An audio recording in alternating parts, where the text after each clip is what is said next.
Chablais. Prévention, alimentation, optique.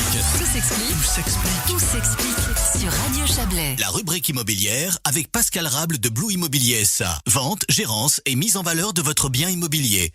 www.blueimmobilier.ch. On poursuit avec le thème de la succession immobilière qu'on a commencé mardi dernier avec Pascal Rable, directeur de l'agence Blue Immobilier SA. Bonjour Pascal. Bonjour Maurizio, comment ça va ? Ça va très bien, merci.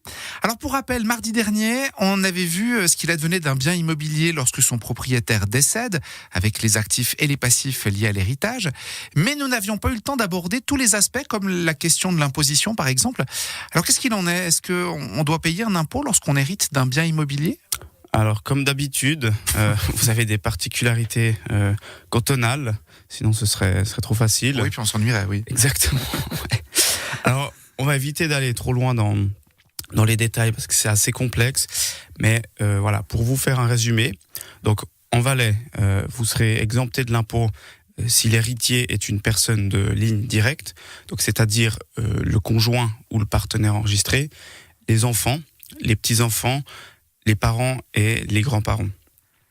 L'impôt sera de 10% pour la parentèle des parents, c'est-à-dire frères et sœurs, neveux et autres, 15% pour la parentèle des grands-parents, 20% pour celle des arrière-grands-parents et 25% s'il n'y a aucun lien de parenté, comme le concubin par exemple, comme on avait discuté donc la semaine dernière. Et pour ce qui est du canton de Vaud, c'est un peu plus compliqué. Alors, les conjoints et les partenaires enregistrés sont exemptés de l'impôt. Donc ça, c'est vraiment identique à Valais. Ok. Par contre, c'est pas le même cas pour les enfants et les parents.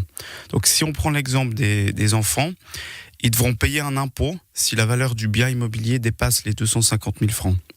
Donc, cet impôt est progressif et peut aller jusqu'à 3,5% suivant la valeur du bien.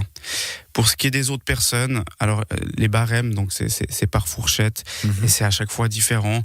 Mais ce qu'il faut retenir là aussi, c'est que plus le lien de parenté est éloigné, plus le taux d'imposition sera élevé.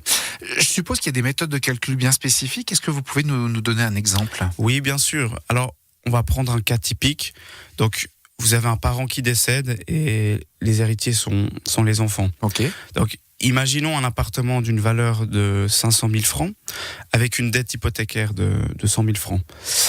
Alors, déjà, ce qu'il faut savoir, c'est que la valeur retenue n'est pas la valeur vénale, mais la valeur fiscale, donc qui est souvent quand même bien inférieure à la valeur vénale. Sur cette valeur fiscale de 500 000 francs, vous avez un ratio de 80% qui est appliqué par les impôts. C'est-à-dire que, voilà, pour cet exemple, vous aurez une valeur retenue de 400 000 francs au lieu de 500 000 francs. Okay. Voilà, auquel vous pourrez déduire, évidemment, donc la dette hypothécaire qui était de 100 000 francs dans notre exemple. Donc là, on aurait une valeur finale retenue donc de 300 000 francs. Ah ouais. Voilà, donc 500 moins les 20%, enfin, on applique le 80%, moins les 100 000 francs de dette, on arrive à 300 000. Bien, sur ce montant final, le barème d'imposition sera appliqué, donc, et pour cet exemple, on serait à un taux d'environ 2,5, et ce taux, il correspond uniquement au taux d'imposition cantonal, auquel il faudra encore ajouter le taux d'imposition communal, qui peut varier et qui peut même parfois aller jusqu'à 100% de l'impôt cantonal. Donc en fait, ça double ce taux. Et pour cet exemple qui serait uniquement donc applicable sur le canton de Vaud, je le rappelle, puisque comme j'ai dit tout à l'heure, les enfants sont exemptés d'impôt en Valais. Bien, l'impôt sur la succession pourrait être de plus de 10 000 francs. Ouais, effectivement, ça fait mal. On sait déjà qu'un décès, c'est pas facile à vivre. Alors si en plus on se retrouve endetté, c'est pas franchement le top. Est-ce qu'il existe, Pascal, des solutions pour éviter de payer cet impôt ? Alors, ne pas payer l'impôt, ça va être assez compliqué, mais il y a quelques solutions qui existent afin de répartir cette charge. C'est-à-dire, voilà, vous pouvez par exemple léguer le bien immobilier donc à ses enfants sur plusieurs années, tout en conservant l'usufruit. L'usufruit, c'est quoi exactement ? Alors, l'usufruit, c'est le droit exclusif d'utiliser un bien dont une autre personne est propriétaire et d'en percevoir les revenus. Dans notre cas de figure, ça voudrait dire que les enfants serait propriétaire du bien immobilier et que les parents donc auraient un droit d'usage exclusif sur l'objet. Sur l'objet, ouais. Et en fait, cette méthode, elle permet d'optimiser la charge fiscale dans la mesure où l'impôt successoral serait réparti entre l'usufruitier et le nu propriétaire. Ouais. Alors, quelles sont les possibilités pour une personne qui bénéficie d'un droit d'usufruit ? En fait, l'usufruitier, il dispose du logement et il peut l'utiliser comme il le souhaite.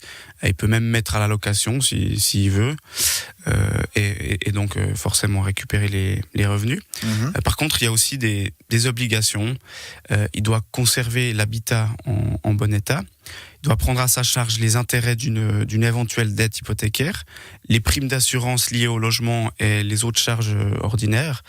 Et il devra également payer les impôts sur le revenu et la fortune, et encore l'impôt foncier. Ouais, effectivement, ça fait pas mal de choses. Oui.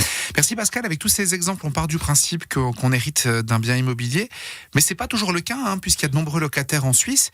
Qu'en est-il du contrat de bail vis-à-vis des héritiers lorsqu'une personne décède ? Est-ce qu'il prend fin automatiquement, le contrat ? Alors non, le contrat continue de déployer ses effets envers les héritiers.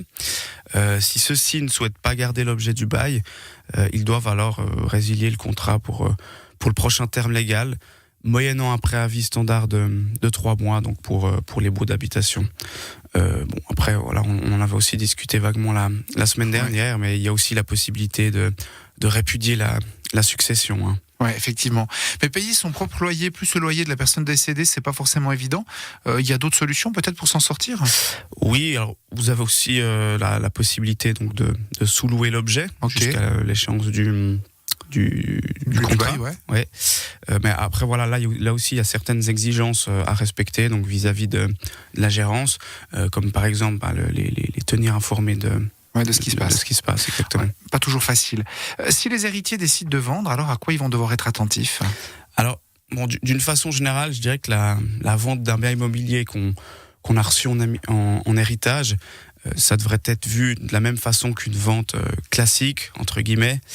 Ça va demander une expertise immobilière complète qui doit être faite par un professionnel et voilà tout le travail de commercialisation qu'il y a derrière. On avait déjà eu l'occasion d'en discuter, mais c'est d'autant plus vrai lorsqu'il s'agit d'une vente liée à un héritage.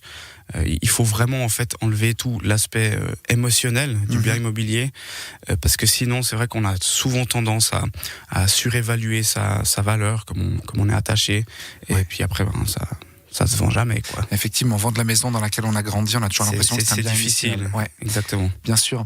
Merci Pascal pour ce deuxième chapitre consacré à la succession immobilière. Je rappelle que vous êtes directeur de Blue Immobilier SA, blueimmobilier.ch.